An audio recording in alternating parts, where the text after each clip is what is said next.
Astrophotographer takes new pictures and describes Three-Eye Atlas as Earth-size. Combat vets storm the Capitol, outraged with Trump. Evidence Jesus and John the Baptist were real. That and more coming up next. Happy holidays, everyone. It's Friday, December 5th, 2025. Thanks for joining me for alternative news covering some of the top stories of the week, as well as today, mostly ignored by the mainstream media. But before we get started, a quick commercial from my sponsor. W Energy Drink Mix does contain natural caffeine and fruit extract, but the caffeine-free hydration blends are my favorite. Pineberry Splash is a strawberry pineapple blend that contains electrolytes, vitamin C, vitamin E, vitamin B6, and vitamin B12. Visit the website for all of the products and flavors.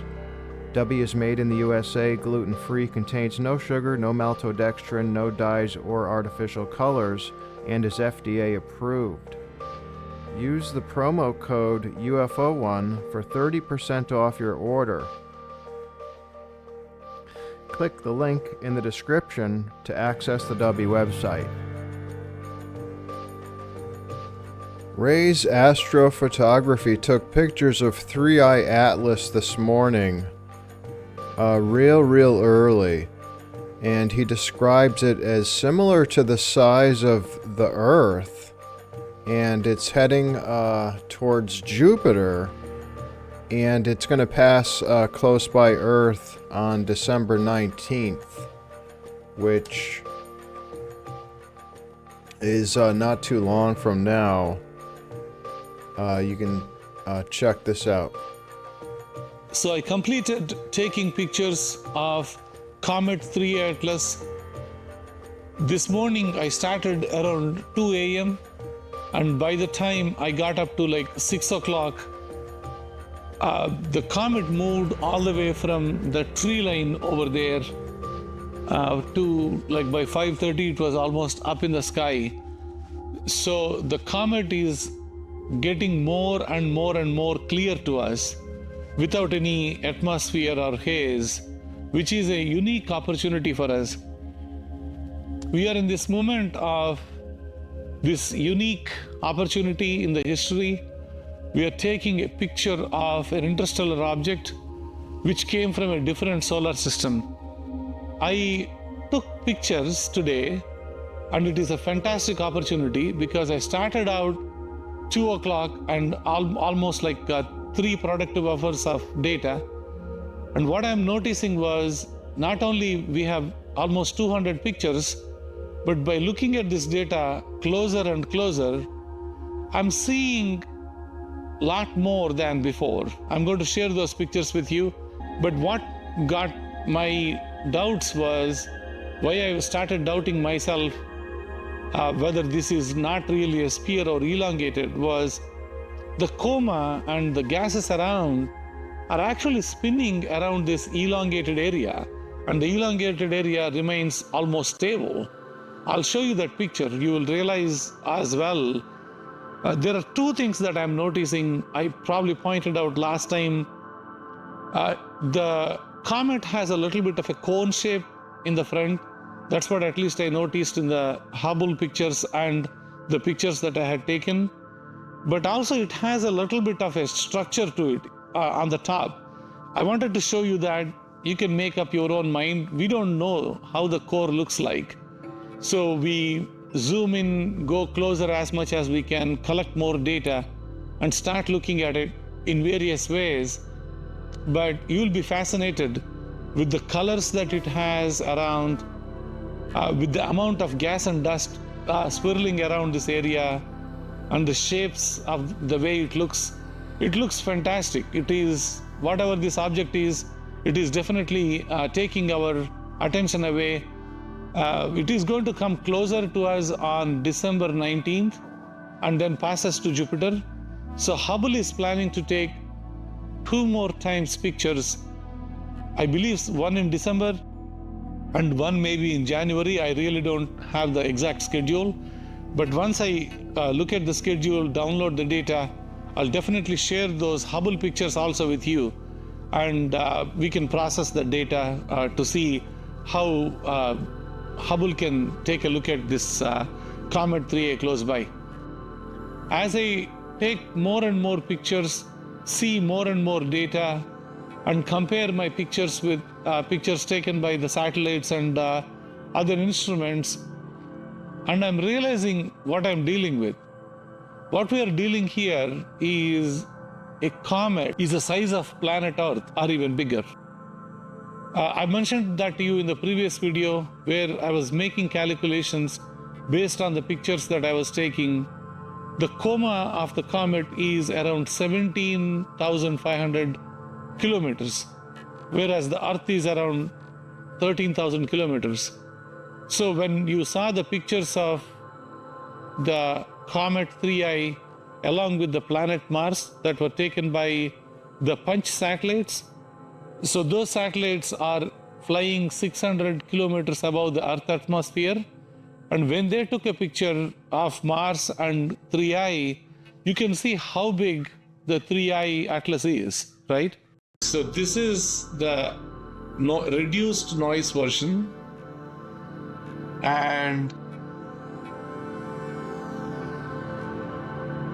so now let's watch it and see how it is going to look like. I'm not doing anything with it. I just wanted to give you the preview of the comet first. So this is the reduced noise version. It just goes crazy.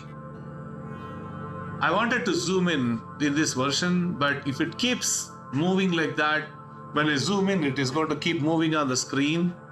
So there is a process I can do with the software, like holding the comet and let the stars move in. That's called comet alignment.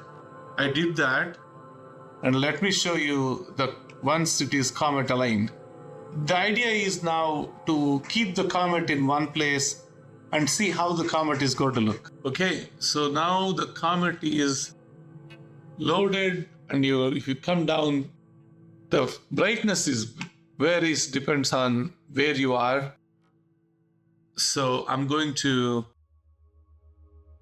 even out the brightness. So did you notice after we did the crop, this is the last picture? So it removed a whole bunch of stuff. And if you go to the very top of these pictures, you will see a full version of it. What it is doing is holding the comet here on the top and removing the stars behind and keeping the comet there so we can see how the comet is behaving. So let me show you how it is going to look like. Comet will stay in one place. All those stars are moving up and up and up. And we don't care. That's not the point. We wanted to see 3I atlas. So now I wanted to zoom in. Let me make it bigger for you.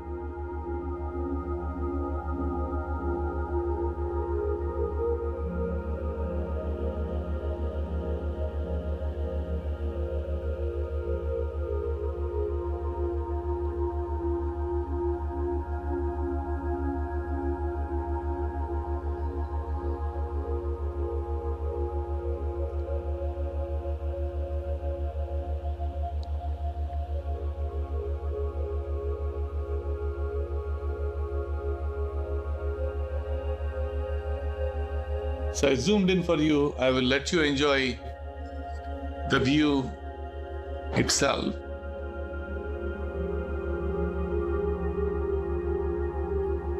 You can see the spin. You can see a lot of stuff. I mean, it's like very difficult to explain what that is. You heard him describe 3I Atlas as an elongated structure with a cone-shaped nose and lights spinning around it. He also says there appears to be a structure on top of the elongated object.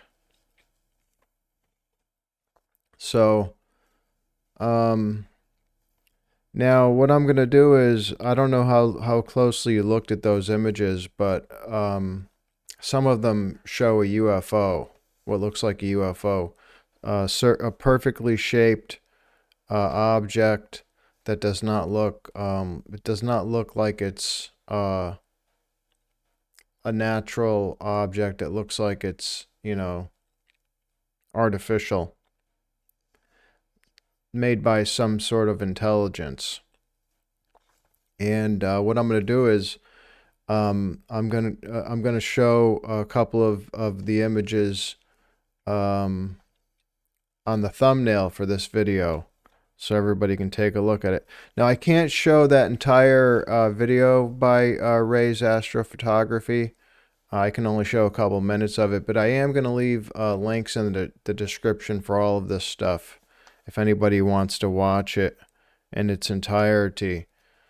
Up next, outraged combat vets storm the Capitol, calling Trump a traitor and a criminal who violates the Constitution, and they want to remind Trump that they are sworn and will defend the Constitution. Fuck Donald Trump! Fuck Donald Trump! Fuck Donald Trump! Fuck Donald Trump! We've been used as pawns. We've been used as pawns for so long. You know, people thank us for our service, they pander to us, but when it comes down to actually supporting the institutions in the country that we defended, there's nothing but talk. You want to see what real independent journalism funded by the people for the people looks like? You ever heard a story like this in America? You're looking at it.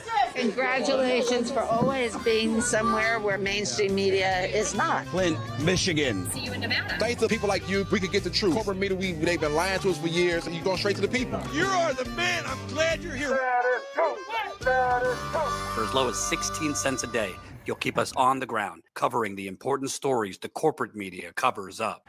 We are United States military veterans. We represent all 4 branches of the military, from the Army, the Air Force, the Navy, the Marines, the Coast Guard.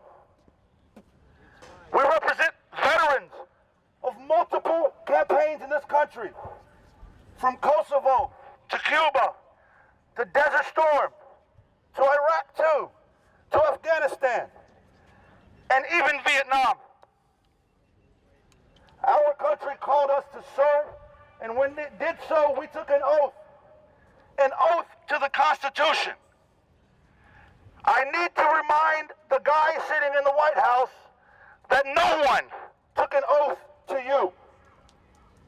I need to remind our active duty and guard and reserve siblings in arms that you took the same oath that we took.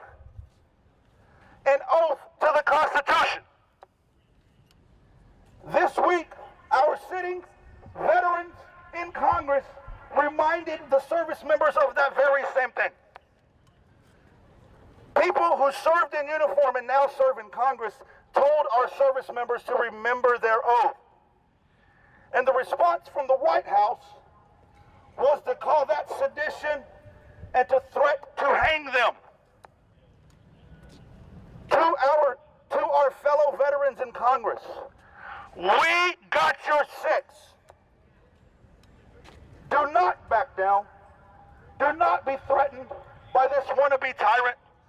Do not be threatened by this wannabe dictator. Hold the line. To our fellow service members who are currently under him as their commander-in-chief, nobody envies your position. Nobody would want to be in your boots right now. But to you we say, we got your 6. And remember your oath. Nobody wants to be standing here right now watching what's happening and unfolding in America. But all the veterans beside me, All the veterans in front of me and every veteran in this country, our oath did not have an expiration. And we swore to defend the Constitution from all enemies, foreign and domestic. So while we would all rather be home, we're here today to remind the president, this is not your country, it belongs to we the people. Woo! We're here to remind the president it is from the service of those of us who put that uniform on that you're sitting in that house. And if push comes to shove, our service members will remember their oath.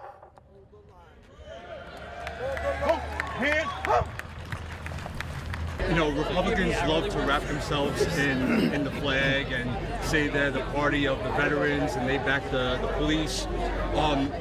What's your message to elected Republicans who say nothing about what Trump is doing to our country, our democracy? I call them false patriots. You can fly the flag, but if you don't honor the Constitution, and if you thank us for our service, but then support a tyrant who attacks our own citizens with our own military personnel, who destroys our institutions from within, institutions that the American people have trusted for a couple hundred years, then I would say that they're betraying their oath. I always honored my oath to the Constitution. I always trusted my president and my government until 2017. That administration was bad enough. This administration has got a blueprint for destruction of our freedoms and our democracies. This country, including my family, who immigrated from Scotland and Ireland, we came here for a better life. These people risked their lives to come here to make their lives better. It's just victimizing people and distracting from the obvious crimes of Donald Trump and his criminal regime. I'm just proud to be here with all these veterans and the people that love them and the people that love this country. It takes me from a place where I was having very dark thoughts to now I have hope. And he said he was having dark thoughts. You heard him.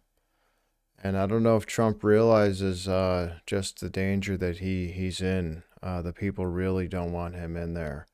Did you see the first guy that was talking there into the megaphone? He had, did you see what he was wearing around his neck to honor Palestine and the Palestinian people?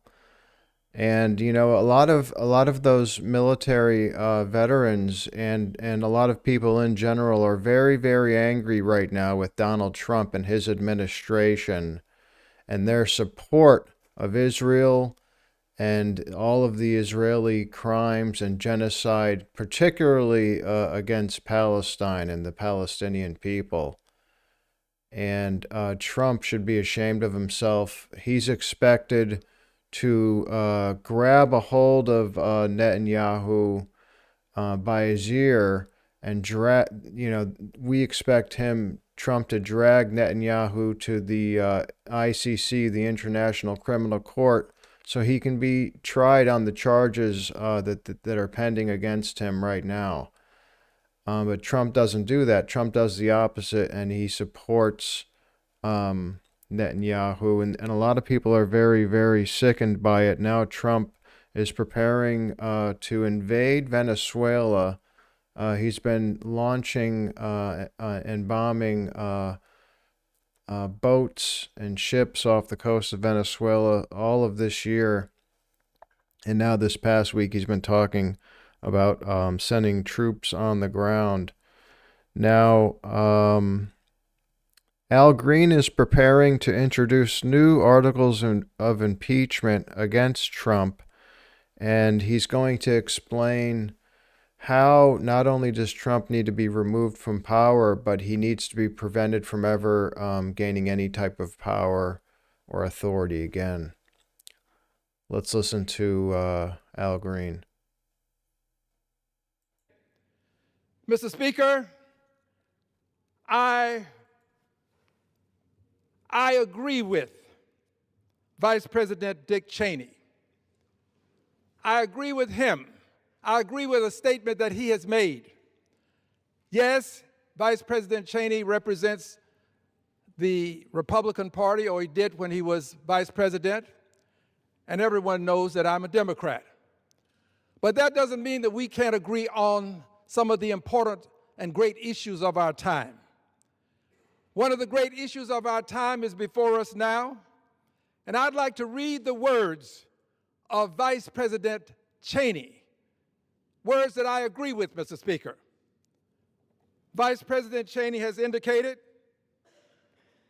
and if I may use my pointer, he has indicated on September 6th of 2024, this was published, he indicated, in our nation's 248-year history, there has never been an individual who is a greater threat to our republic than Donald Trump. Let me pause for just a moment. I'd like to highlight this language.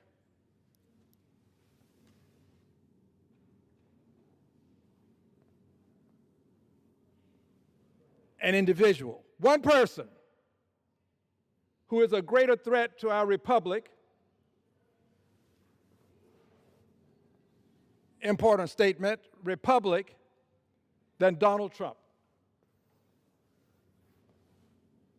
In 248 years, I'll come back to these in just a moment, he tried to steal the last election. Now, this was September of 2024, so it's the election prior to September of 2024. He tried to steal the last election using lies and violence to keep himself in power. Keep himself in power after the voters had rejected him. He can never be trusted with power again. I agree with this.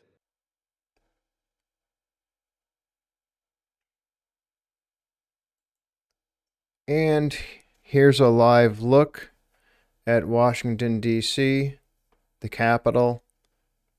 And it is 9:45 p.m. on the East Coast.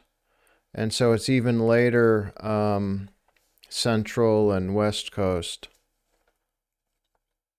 And you can see 30 degrees Fahrenheit.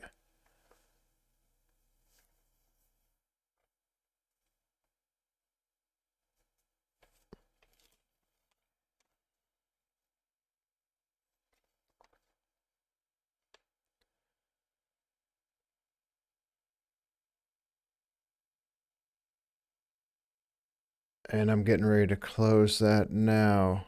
Up next, Timothy Hogan presents Gnosis, Baptism, and Born Again according to the Knights Templar. If any of those things interest you, you should really enjoy this. Sophia was the goddess of wisdom.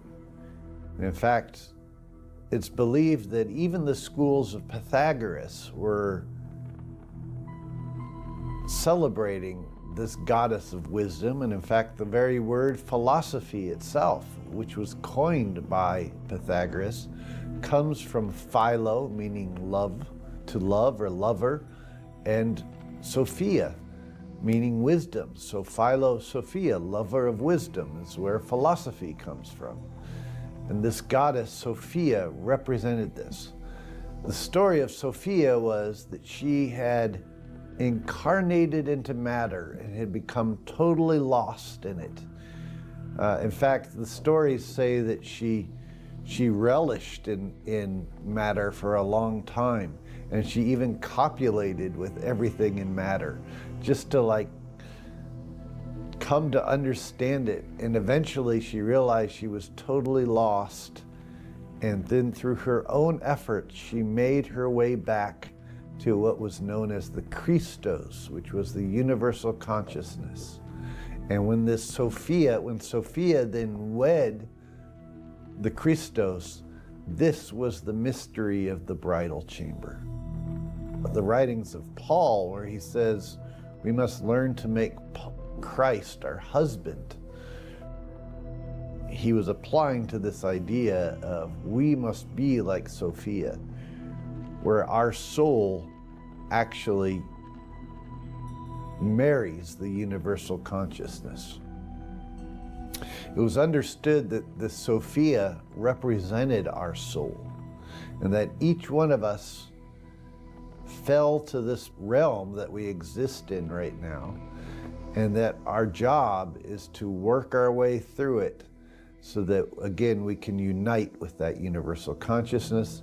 And when this happens, we will experience Gnosis, or divine universal consciousness, and we'll experience it firsthand.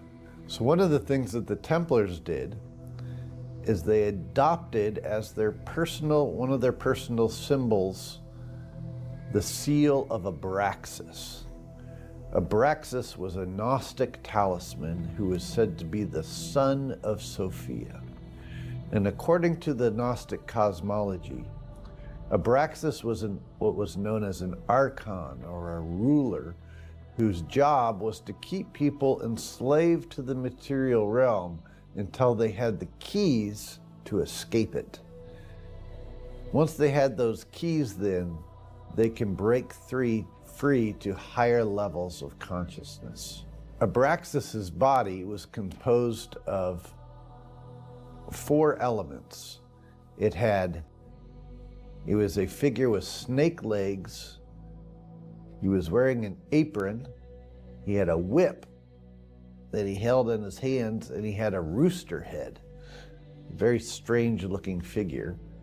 And he had 7 seals or 7 stars going up his body, and he was surrounded by the letters Iota, Alpha, and Omega on the Templar seal.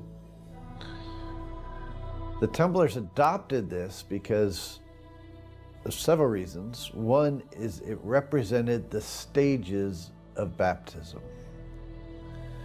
It was believed that everybody was born into this earth world, which was represented by the serpent legs. The serpent crawls closest to the ground. But you had to be initiated into the realm of water, which was associated with the apron that hung around the abdomen, where all the liquid functions of the body take place. Water was associated with the emotions and the passions.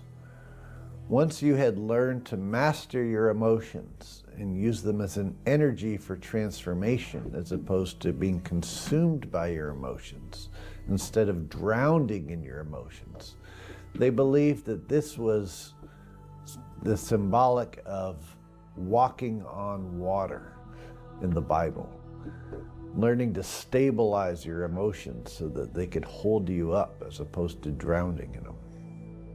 And then you can move on to the next level of initiation, which was the baptism by air. Air was associated with things of the mind, and it began with the study of the liberal arts and sciences. It was believed that by studying the things of the mind, eventually you came to realize that the mind was just an aspect of a greater mind, a greater consciousness in the universe, and that this was the beginning of being able to waken up to Gnosis. Eventually, through study and personal revelation, your attachment to the old self, your attachment to the lower self that simply identified with the physical body, would begin to start to fade away or break down.